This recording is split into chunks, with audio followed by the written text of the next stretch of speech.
Hi guys, my name is Melissa, and in today's video we're going to be talking about a topic called logic. And so logic is a branch of mathematics that relies on reasoning skills rather than actual calculations and computational ability. And so the techniques that we use for logic is, our first technique is we assume that something is true until it is proven otherwise. So we try to solve questions by first assuming that one thing is true, and then we see if other things are true. And when we see that something in between the processes is false, then we know that what we assumed is most likely false. Another technique is that we make a list so that we can really look at each given information in detail. And another technique we use is to make a table or multiple tables, or even draw figures out to kind of help us understand the given situation. So now we have our first example. And so it says, 4 spectators were commenting on the outcome of a 100-meter race. And so David says A came in second and B came in third. Sophia says C was in 4th place and B was in 2nd place. Shane says D finished 2nd and C finished 3rd. And Jody says D was in first place and B was in 3rd place. And so only one remark in each comment is going to be true.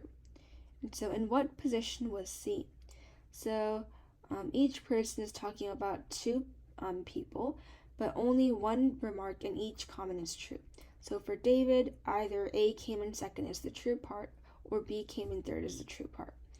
And so to organize all the information into a really visually organized chart, we're going to create a table. And so we're going to create a table for who came in 1st, 2nd, 3rd, or 4th for A, B, C, and D. So we created a table, and so first we're going to assume that A came in 2nd. So if David was correct that A came in 2nd, then B was neither in 2nd nor 3rd place. So since A came in 2nd, that means that B cannot be in the 2nd place because A already is in the 2nd place. But then if this part is correct, then B cannot be in the 3rd place because this would be an incorrect statement. Then it follows that C would be in 3rd place and 4th place.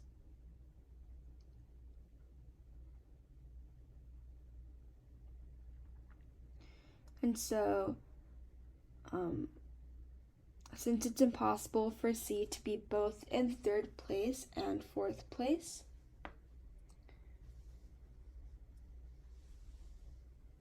it would be impossible for A to have come in 2nd because that disrupts the positioning for C.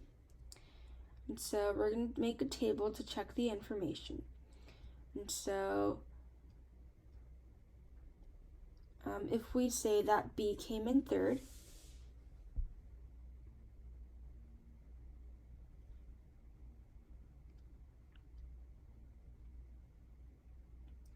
so if we know that B came in 3rd, so this portion of the statement would be correct. Then if B is 3rd, then that means A coming in 2nd is incorrect. And so the only option for A would be 1st or 4th place, because A cannot come in 2nd since this part is false, and also B already comes in 2nd, so the only possible places for A is going to be 1st and 4th. And so since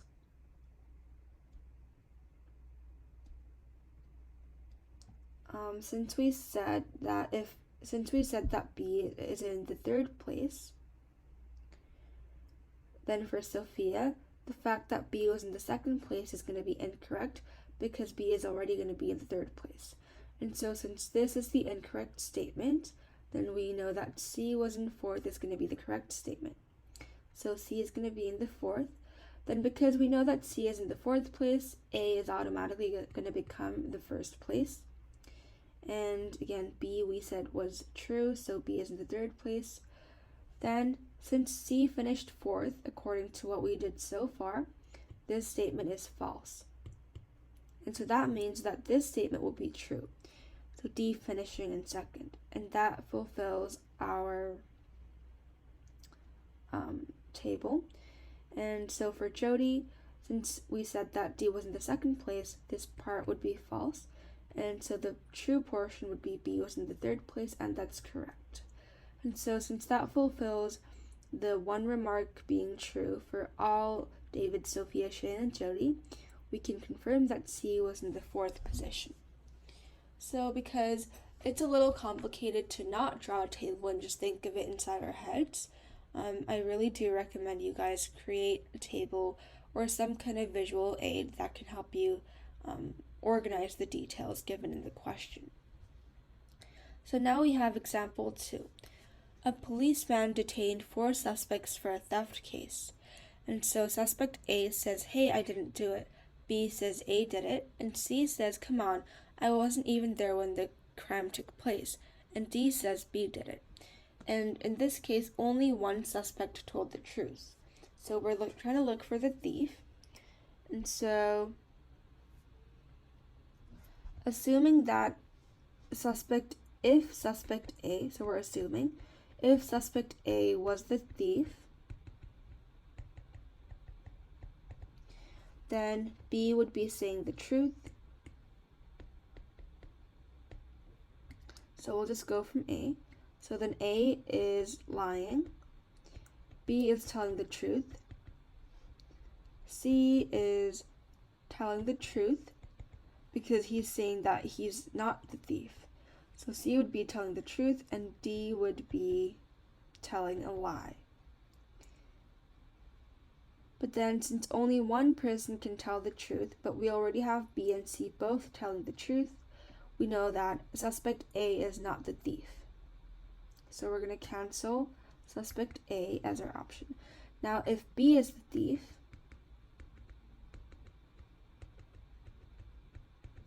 then A would be telling the truth because he's saying he didn't do it. B is lying because he was the one who was, well, not he. So B is the thief, but then that person is lying. So B would be lying. But then C would also be telling the truth because C is saying that C is saying that he or she didn't commit the crime. And since B was the thief, C would be telling the truth. Again, we have 2 people telling the truth, so we know that B cannot be the thief. Now, if suspect C is the thief, A would be telling the truth because if the thief is C, then that means A is not a thief, so A would be telling the truth. B would be telling a lie because A is not the thief. C would be telling a lie because C is the thief, but he or she is saying that he or she wasn't the thief. And D is also lying because this person is saying that B did it, but in fact the actual thief was C. So saying that B did it would be a lie. And now since only suspect A is telling the truth and one suspect is telling the truth, the thief would be C. So C was the thief. Now we'll look at the next example. And so, some years ago there were 5 Wednesdays and 4 Tuesdays in the month of March. On which day of the week was August 1st in that year? So, we have 31 days in March. And so dividing it into 7 days to find the number of weeks, that would be 4 weeks and 3 days. Since 4 times 7 is 28, and 28 plus 3 is 31. So that would be 4 weeks and 3 days. And so it says there were 5 Wednesdays and 4 Tuesdays. And so there were 4 sets of 4 days of the week in the months of March. and there were 5 sets of 3 days in the month of March. So basically we're drawing something like a table. So it's not exactly in a form of a table, but labeling from Sunday to Sunday, Monday, Tuesday, Wednesday, Thursday, Friday, Saturday. The first 4 days are going to start from Wednesday to Saturday. And then we're going to have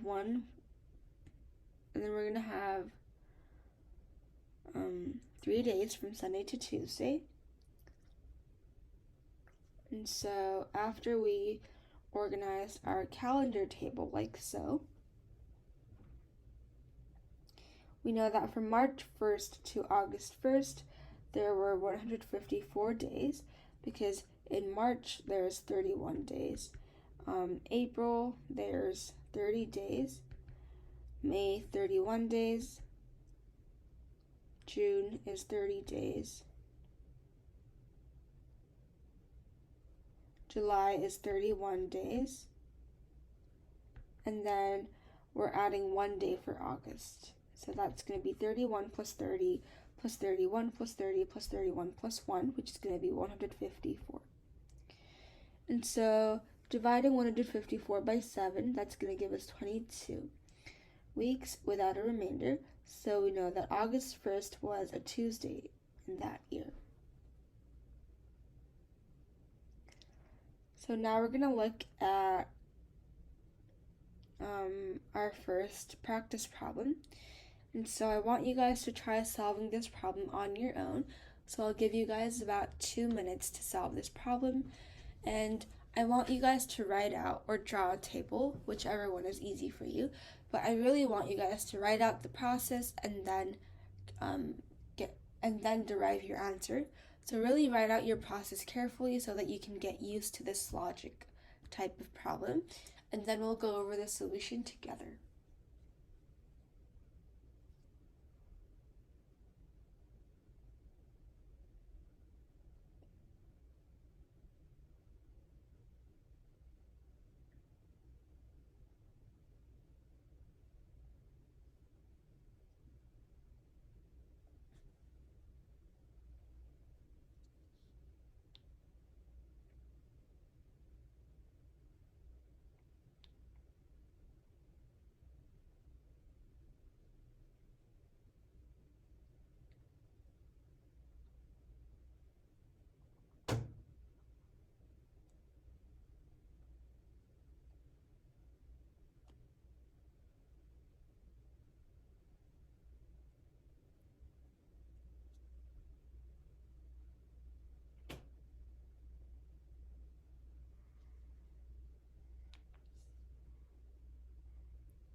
And so now we're going to take a look at the problem. So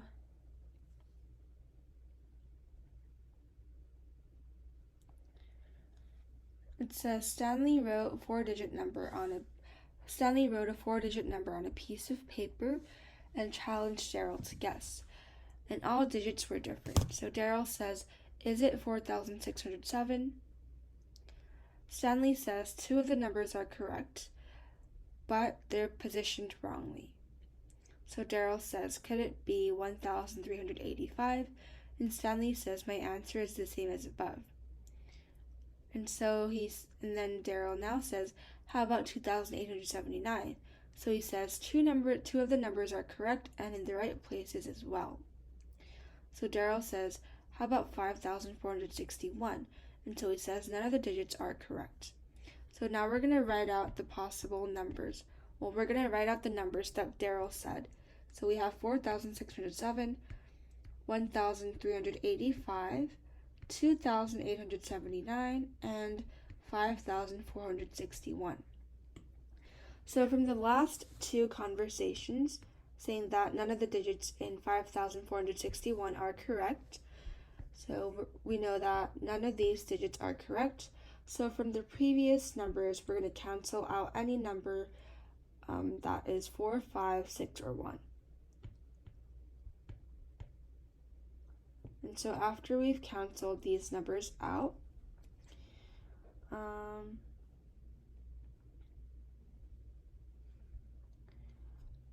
for for 4,607, two of the numbers were correct, so that we know that 0 and 7 are going to be included in the number. And then for 1,385, we know that two digits are correct. Even though they are positioned wrongly, we know that two digits are correct.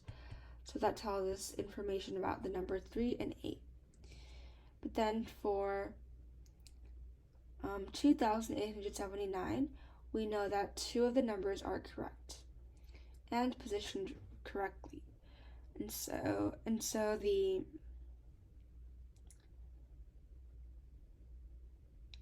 since we already know the four numbers that have to be involved, they are 0, 7, 3, and 8. The two numbers that are going to be correct in 2,879 is going to be 8 and 7, because we have 8 and 7 there already. So the numbers that we need to write out, that we need to include in the number is 0, 7, 3, and 8. And since we're doing a 4-digit number, the 0 cannot go in the leftmost digit, because it has to be a 4-digit number. But then for 2,879, 8 and 7 are in the right place. So we know that 8 and 7 are going to be positioned here. And so we only have 0 and 3 to work with. And again, we said that 0 cannot be in the leftmost digit. So the answer would be 3,870.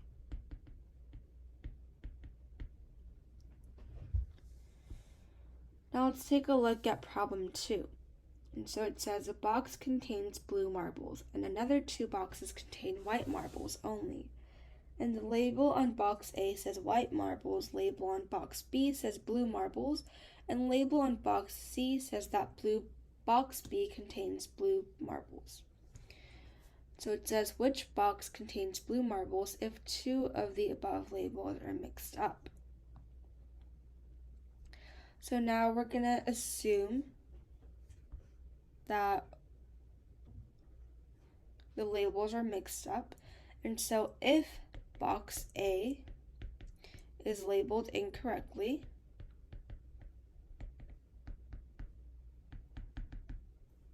then that will tell us that since box A says it's white marbles, but if that's incorrect, then that tells us that box A must have blue marbles.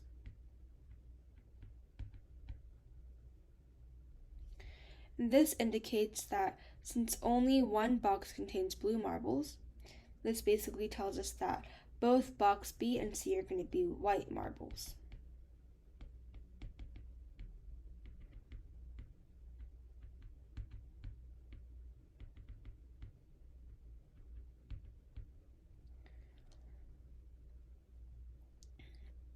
And so this means that box B also had the wrong label, because by label it should have blue marbles, but in reality it should have white marbles if box A is labeled incorrectly.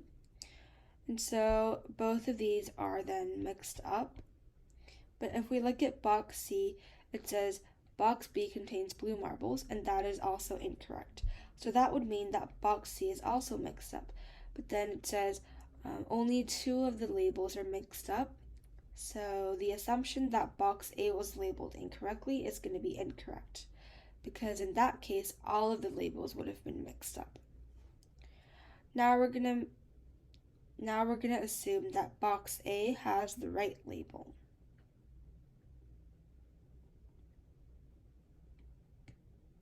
So if box A is correct now,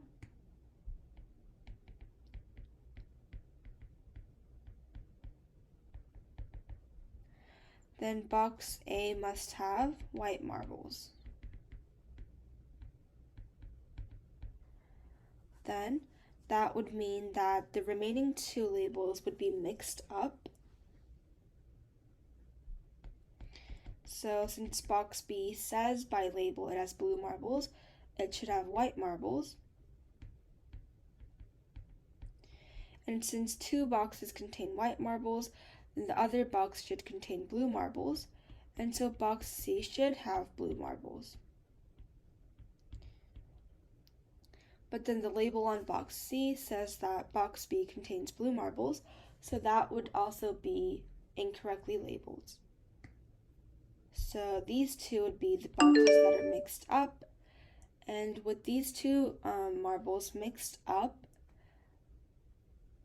two of the above labels are mixed, so the box that contains the blue marbles are going to be box C. So it would be box C that contains the blue marbles. Now we're going to look at problem example 3. And so for problem 3,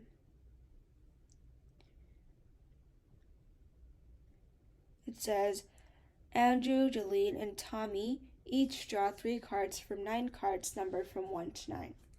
Andrew says the product of all my numbers is 48. Jolene says the sum of all my numbers is 16. And Tommy says the product of all my numbers is 63. And so what is the largest number among Jolene's cards? So each of them would have 3 cards, and that would mean that everyone would have different cards because we only have 9 cards from 1 to 9, and everyone takes 3 cards. And so we're going to look for combinations that work, and eventually we find out. This is basically a trial and error process, so you guys can pause the video and try on your own, but eventually we know that the cards that Andrew has, since the product of the 3 members he has must be 48, the numbers he has would be 2, 4, and 6, since 2 times 4 times 6 is 48.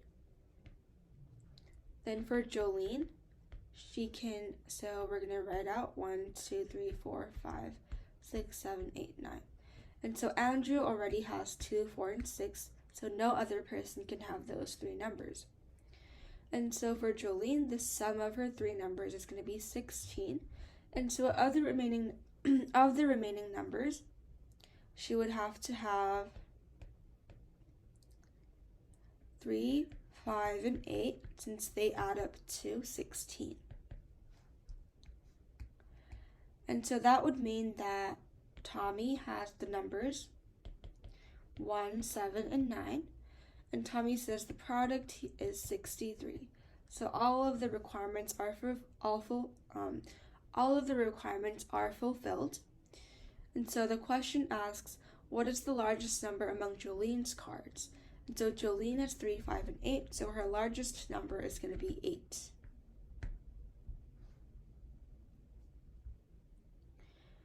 Now we're going to look at the next problem. What is the 50th number in the 15th row of the number triangle shown below? And so in the number triangle here, we're adding 1, 2, 3, 4. So the next is going to be 5, so it should be 16, 6, 20, 22. So that is going to be our pattern. We're adding 2, 3, 4. So again, pattern, add 5, 17, add 6, 23. We're adding 3, adding 4. So by pattern, we're going to add 5 and add 6. And we also have patterns horizontally, so it's just going to be consecutive, 1, 2, 3, 4, 5, 6, 7, 8, 9, 10, and so on.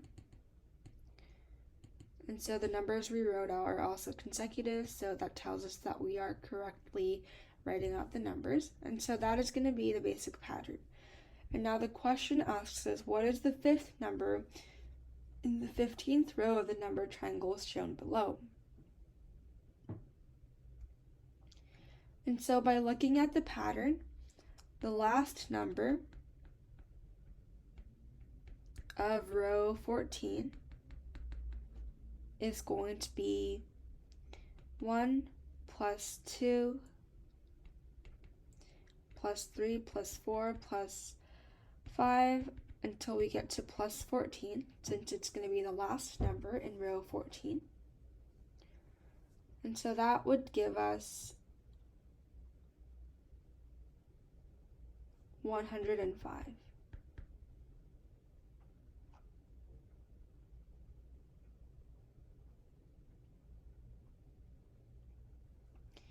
And then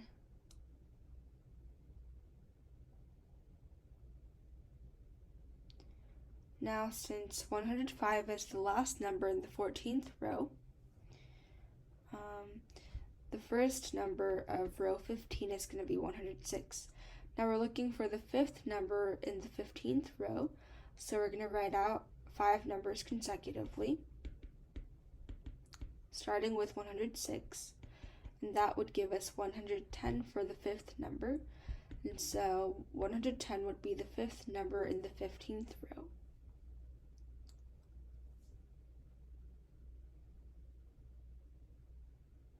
And now we're going to look at another practice problem. And so it says, three girls are talking about their ages. Ashley says, I am 12 years old. 3 years Stella is junior, but 1 year older than Melanie. Stella says, I'm not the youngest. Melanie and I are 4 years apart, and Ashley is 11 years old. Melanie says, I'm younger than Ashley. She's 10 years old, and Stella is 2 years her senior. One of the statements above is going to be incorrect for each girl, and so we're going to try to unscramble this age puzzle and see how old each person is. So I'll give you guys about 2 to 3 minutes to try to figure this out, and then we'll go over the solution together.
And so now we'll go over this problem.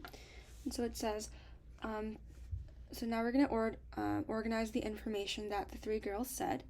And so when Ashley is 10 years old,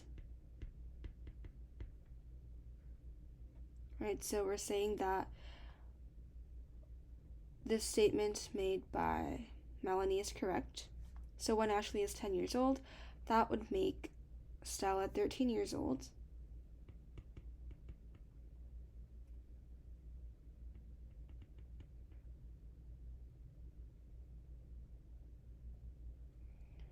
Stella would be 13 years old. And Melanie will be 9 years old. Right, and that's because if Ashley is 10 years old, then that would mean that Stella has to be 13 because she is 3 years Stella's junior. So that statement is correct. And then Melanie will be 9 years apart because she's 1 year older than Melanie.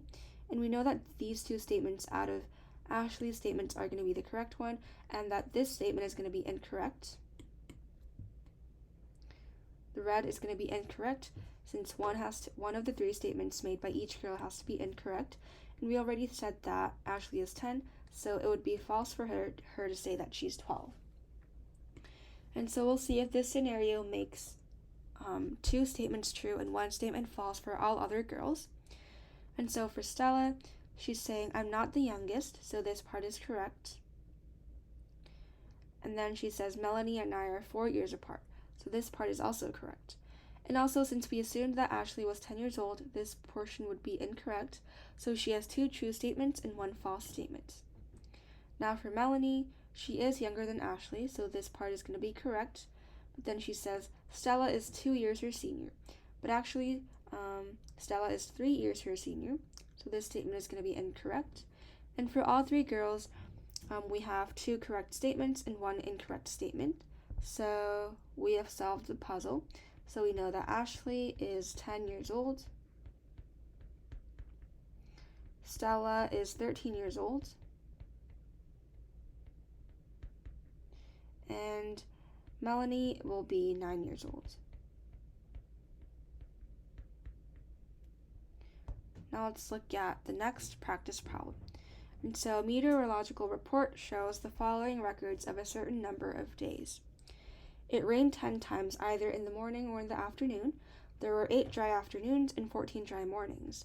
Each wet afternoon was preceded by a dry morning. How many days did the meteorologist record?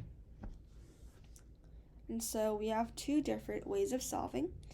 We can solve by drawing out a visual aid, like a table, or we can use solving by reasoning. So I prefer solving by reasoning algebraically, so I'll show you that method. So we know that it rained 10 times, and we had 8 dry afternoons, 14 dry mornings. And so we're going to divide that by 2, and so that would tell us that the meteorologist recorded 16 days. So in this example, I think it's easier to solve by reasoning.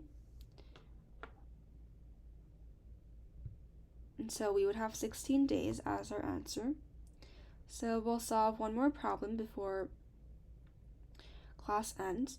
So it says, among Andy, Kevin, and Matthew, one of them is a teacher, and the other 2 are a doctor and a police officer. Matthew is older than the police officer. Andy and the doctor are not the same age, and the doctor is younger than Kevin.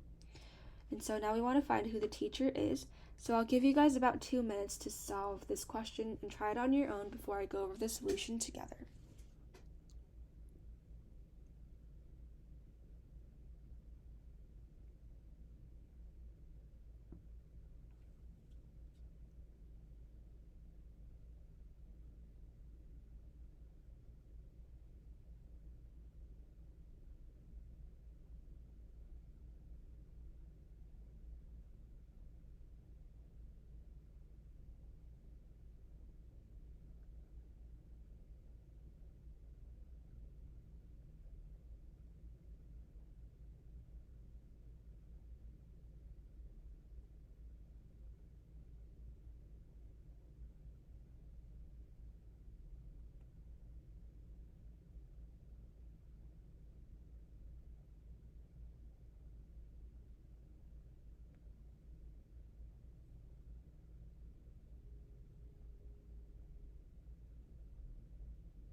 And so now let's take a look at this problem. And so now we're going to draw a table to solve this problem. So we're going to list the jobs.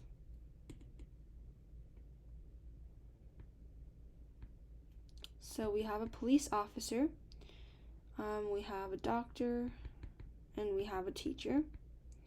And we have Kevin, we have Andy, Kevin, and Matthew. So Matthew is older than the police officer. Andy and the doctor are not the same age. And so Matthew is not the police officer. And Andy and the doctor are not the same age, so Andy is not a doctor. The doctor is younger than Kevin, so that tells us that Kevin is not a doctor. And so what this tells us is that Matthew is the doctor. And since Matthew is a doctor, that tells us that Matthew is not a teacher. And then now we have two options for Andy and Kevin. And so since Matthew, who is the doctor, is older than the police officer, and the doctor is younger than Kevin, Kevin would not be the police officer, if that makes sense. So since Matthew is older than the police officer, but the doctor is younger than Kevin, that means that Kevin is not the police officer. So we're going to X out Kevin for police officer. And that tells us that Andy is the police officer, so Kevin would be the teacher. And so the teacher is Kevin. Now we'll solve one more question. So it says, Teddy says both Leon and Peter lied. Leon says one of them, Teddy or Peter, was lying. And Peter says one of them, Teddy or Leon, told the truth. Who lied and who told the truth? So now we're going to assume that if Leon told the truth, then that would mean that one of them was lying. And so if Leon was telling the truth, then that would mean that Leon was telling the truth. And so Teddy lied, that Leon lied when Leon was telling the truth. So Teddy lied. And since Teddy lied, Peter stated that, Teddy lied, but Peter stated that one of them told the truth, and Leon was telling the truth in this case. So Peter told the truth in this case. And so that would tell us that Leon and Peter both told the truth and Teddy lied.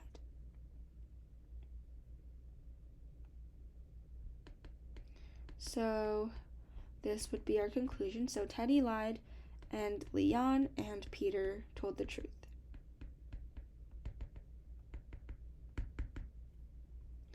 Now that was it for our lesson today, and I'll see you guys in the next video.